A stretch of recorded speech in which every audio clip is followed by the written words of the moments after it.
Is there a specific age group that's more vulnerable to ovarian cancer? And when it comes to treatment, what are the latest options available today?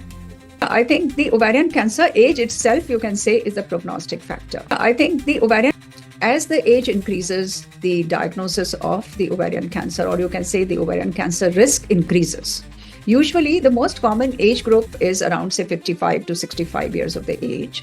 But I think we should not really take this age only to be considered for the ovarian cancer, but it can happen, rather it can be diagnosed even in much earlier age as well, even less than 20 or even in 30s. Of course, the incidence is comparatively less, but anyone who is having these kind of the symptoms, which I have already mentioned, may basically to be taken as that of the dyspepsia. Suppose we use the term dyspepsia to describe these symptoms, they should definitely seek the advice of their doctor.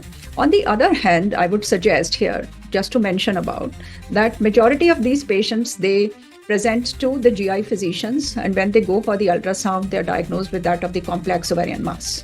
And that is how we come across the early diagnosis of this ovarian cancer. Once it is complex ovarian mass, now this complex ovarian mass can be malignant, or this can even be borderline malignant. On the differential diagnosis of also comes as that of the benign, but the confirmation of this is being done at the time of the, you can say, the surgical management. When we subject this ovarian mass for the frozen section, we come to know whether this mass is malignant or borderline malignant. That's how the diagnosis of the early ovarian cancer is very much challenging.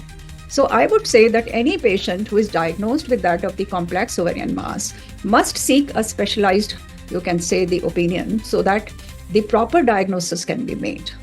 Whenever the ovarian, it depends on what kind of the treatment we are offering to. One is the very early stage of the disease, and on the other side is the advanced stage of the disease.